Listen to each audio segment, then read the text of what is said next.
di nuyu d'après une conférence de presse bi ñuy def nii ku si nekk rek bàyyiwuñ kenn te lépp lu ko waral rek mooy ci enjeu élection yi nga. waaw asalaamaaleykum mbokku Karang asalaamaaleykum mbokku département de Foundiougne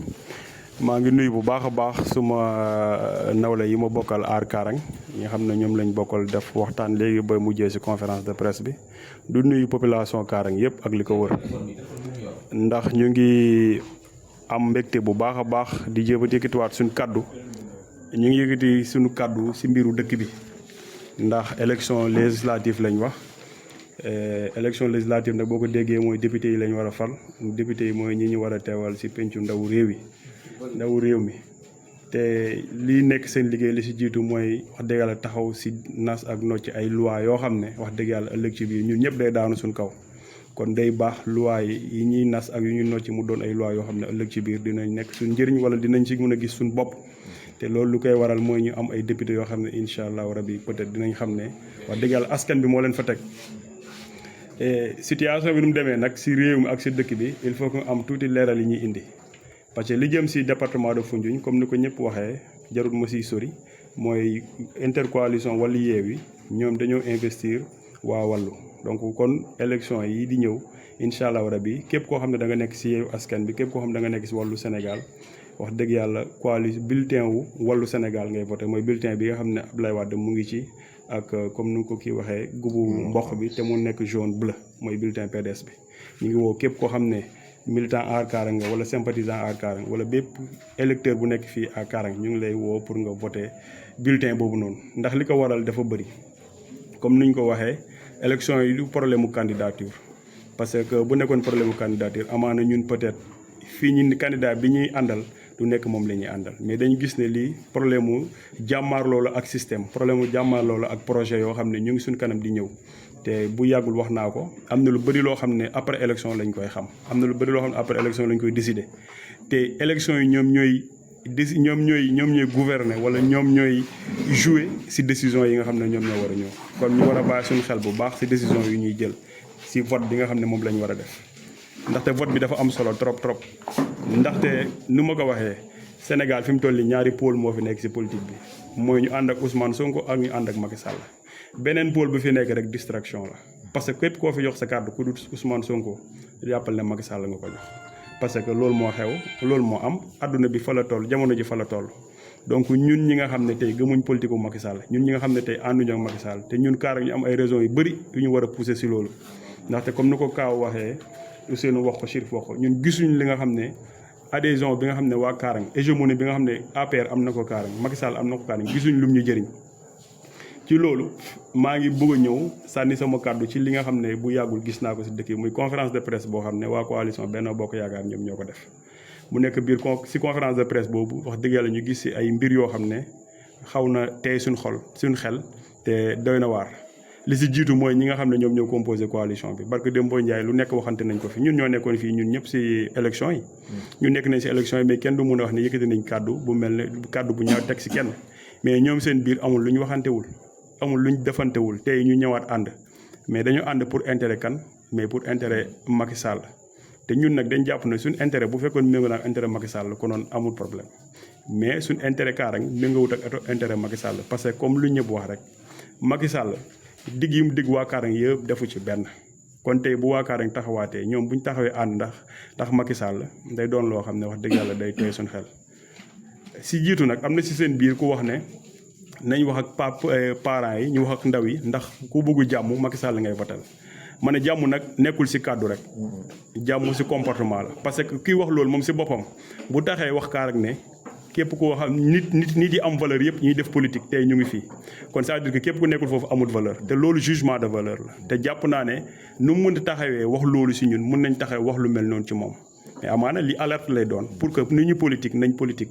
bañ ci dugal xaste bañ ci dugal wax ju ñaaw parce que loolu warul dox suñu diggante nañ rafetal parce que ñun ñoo bokk dëkk bi te ñun ñooy dem lante xeew ci bànneex ñooy dem lante xeew ci naxar parce que nit ki soo ko waxee rek looy booy wax xamal looy wax mais luñ lay tontu mënoo ko xam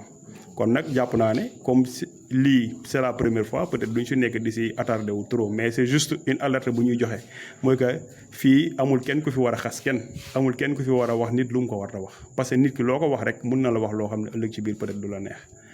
leneen li ma ciy wax mooy coalition bi composition coalition bi si boppam man damaa jàpp ne wax dëgg yàlla c'est de la farce à la limite dañuy fontoo population wu Karang parce que tey ki may ñëw waxal mooy l'ancien maire monsieur Diogune Gomis parce que dama koy ñaan benn affaire dama koy ñaan honorabilité bi nga xam ne moom la dese si diggante mu ak waa Karang parce que Karang defal nañ ko lu ñu ko war a defal yépp moom yore na dëkk bi pendant 7 ans et demi lu ko dese mooy honorabilité bi nga xam ne moo des ci moom fu ñu gisanteeg moom war ko jox cër boobu noonu te cër boobu noonu dañ koy mérité te pour nga mérité ko am na yenn wax yoo xam ne waroo ci dugg am na yenn doxalin yoo xam ne waroo ci dugg parce que liñ dégg muy wax wane ne Macky Sall buñ ko joxee majorité projet yi dina ñëw projet mais ñun ci majorité Macky Sall lañ nekk ba léegi nii Macky Sall moo yor majorité bi depuis 2017 lañ ñu laajoon majorité pour Macky Sall 2017 ba léegi lan moo ci am. et puis moom projet yooyu muy wax su fekkoon ne projet yooyu waa Karang gëm nañ ko kon moom résultat yi mu am ci élection yi du ko am kon jaratul muy ñëwaat di ñu waxaat les mêmes projets parce que projet bu ci nekk xam nañ naka lay demee tey mu ngi wax PACASEN rural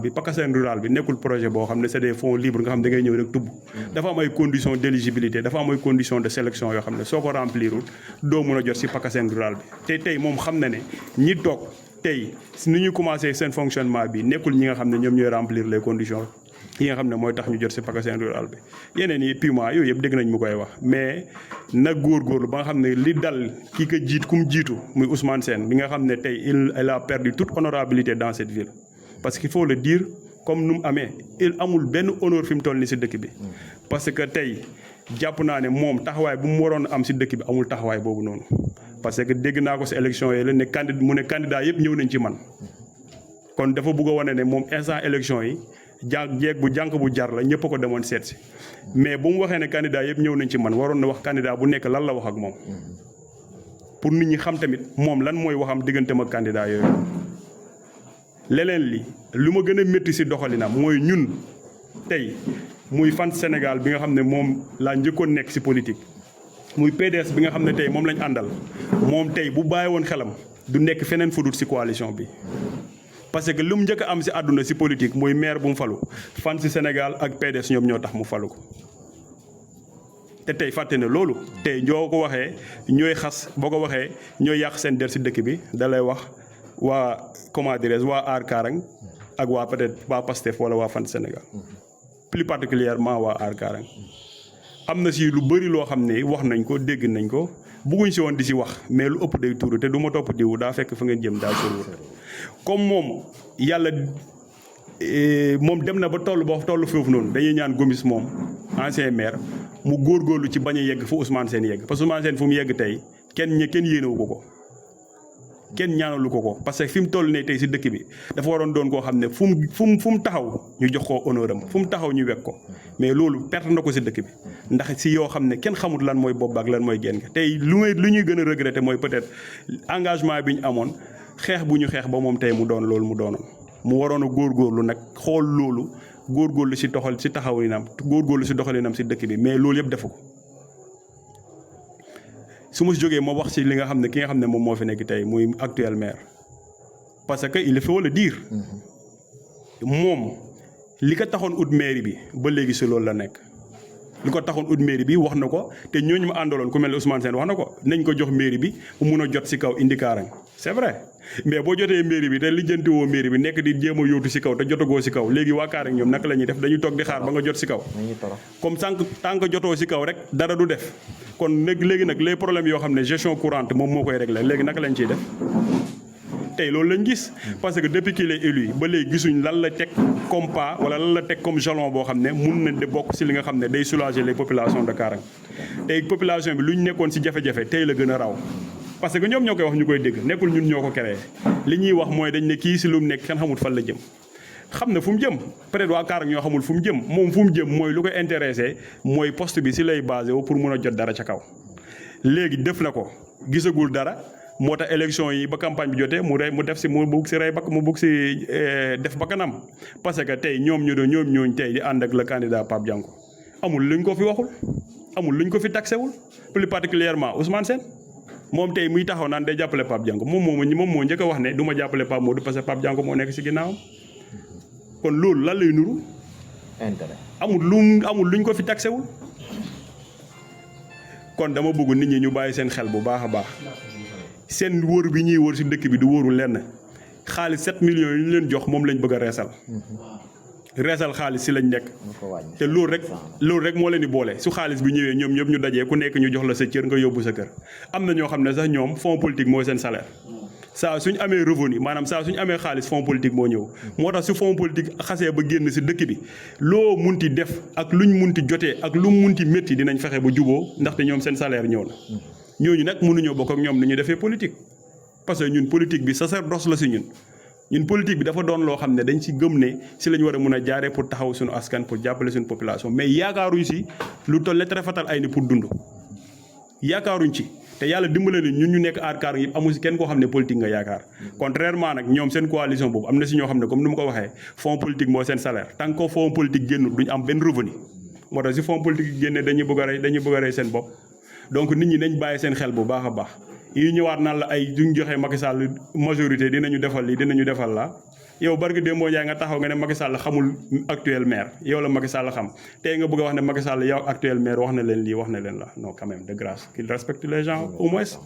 nañu respecter nit ñi ñu wax nit ñi li am ils veulent battre campagne pour un candidat qu'ils battent la campagne pour ce candidat là ils en ont le droit ku nekk am nga droit falal ku la neex mais nañ ko def dans l'honnêteté nañ ko def dans les règles de l'art mais bu ñu yaakaaree ne dañuy nekk di jéem a njuuj njaaj di wut ndax nit ñi mooy tax affaire bi sotti du mos a sotti même su sottee tamit lu taxoon nga koy ut wala lu taxoon nga koy xeex doo ko ci gis wala doo ko ci am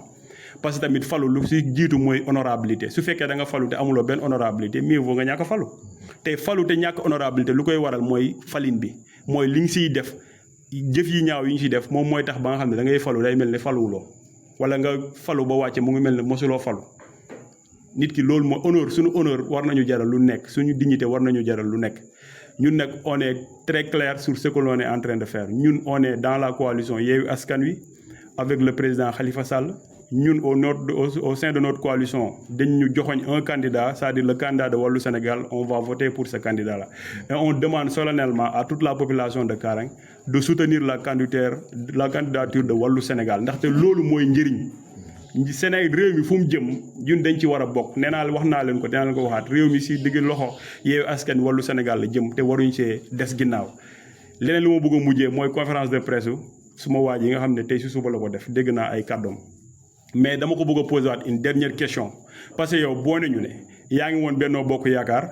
yaa ngi ñoom jamono boobu yéen a bokkoon yaakaar jamono ji bokk leen yaakaar kon yaa ngi aar Sénégal mais su jeexee mun ngeen bokkaat yaakaar ça veut dire quoi ça ça veut dire quoi naka la nit ñi léegi di mën a liiree yow sa action politique naka la nit ñi di mën a liiree yow sa politique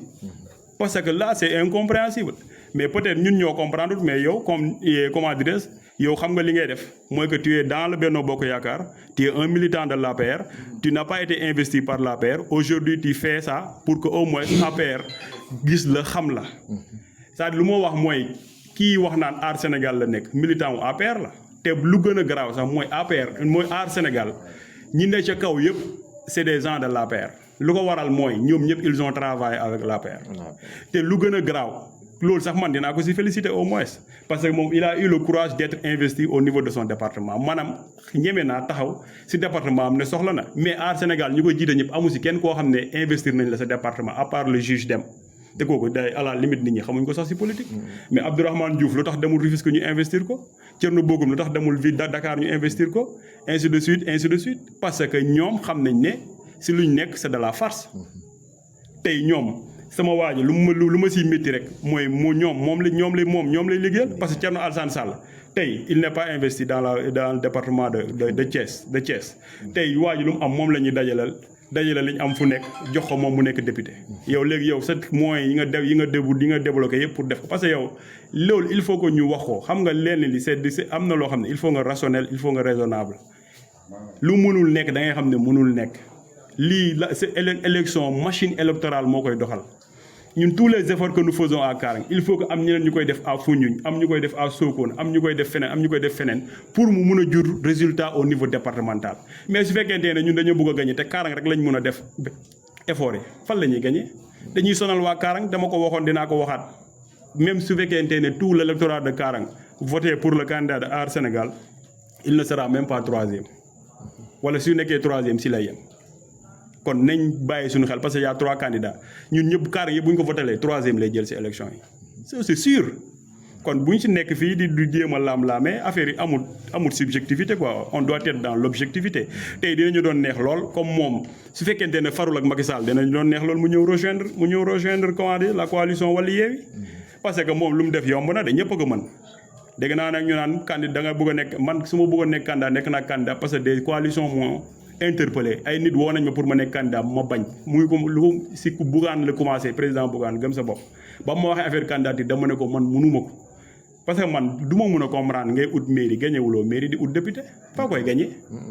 yéen yi nee ni nax sa bopp la quoi soyons vraiment logique avec nous-mêmes parce que après loolu day ñëw impacter sur suñu carrière politique te moom su ma waay lu ma koy yéene mooy jàmm ak salaam lu ma koy yéene mooy succès si lu muy def mais am na si yoo yenn décision yoo xam ne soo ko jëlee à la limite day mel ne yow décision yi boo nga koy jël toogaloo nga réfléchir mûrement donc loolu lañ amoon li ñu wax di wax ni ñu jox nit ñi rendez-vous si campagne bi leneen li ñu war a leeral dinañ ko leeral parce que li ñu war a leeral si dëkk bi nag dafa bëri ndax nit ñi nu ñuy wëree di jaxase xel nit ñi dafa bëri am na ñoo xam ne dañu fee nekk yaakaar ne ñoom rek ñoo fi war a nekk maire bu ñëw rek ñu dem ànd ak yow maire bu ñëw rek ñu dem ànd ak yow loolu moo fi war a jeex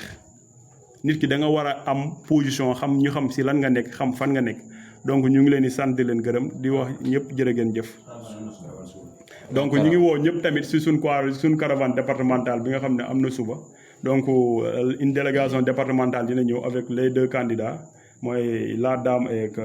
ak monsieur Massamba Ndiaye pour ñëw tamit wax dëgg yàlla ñu ànd dans la commune mais ànd tamit dans les autres communes pour présenter leen pour tamit def une batte campagne pour leur comment